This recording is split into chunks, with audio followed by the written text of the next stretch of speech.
નમસ્કાર ખેડૂત મિત્રો. તો આજે આપણે વાત કરશી મગફળીની કે મગફળીમાં શરૂઆતમાં જે ફૂગના પ્રશ્ન હોય છે અને જંતુના પ્રશ્ન હોય છે એના માટે શું કરવું જોઈએ.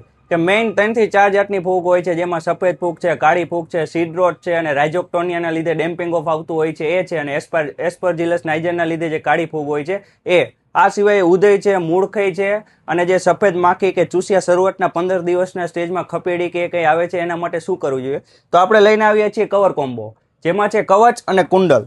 આ જે કવચ અને કુંડલ છે, જંતુનાશક પણ આવી જશે અને ફૂગનાશક પણ આવી જશે. જેમાં જંતુનાશકમાં આપણે વાત કરીએ તો ઇમિડાક્લોપિડ 48% છે, અને ફૂગનાશકમાં વાત કરીએ તો કાર્બોક્સિલ અને થાયરમ 17.5%માં છે. અને આ ત્રણેય ટેકનિકલ સિસ્ટેમિક છે. તમે એકવાર પટ આપશો એટલે આખો દાણો તમારો છે ઝેરી થઈ જશે, અને મગફળીનો છોડવો છે એમાં 30 થી 35 દિવસ સુધી આ ટેકનિકલ કામ કરશે. એટલે શરૂઆતના સ્ટેજમાં બધી ફૂગ છે, બધી જે મૂળખઈ છે, ઉદય છે, મુંડા છે, બધું દૂર રાખશે અને ખૂબ સારું રિઝલ્ટ મળશે.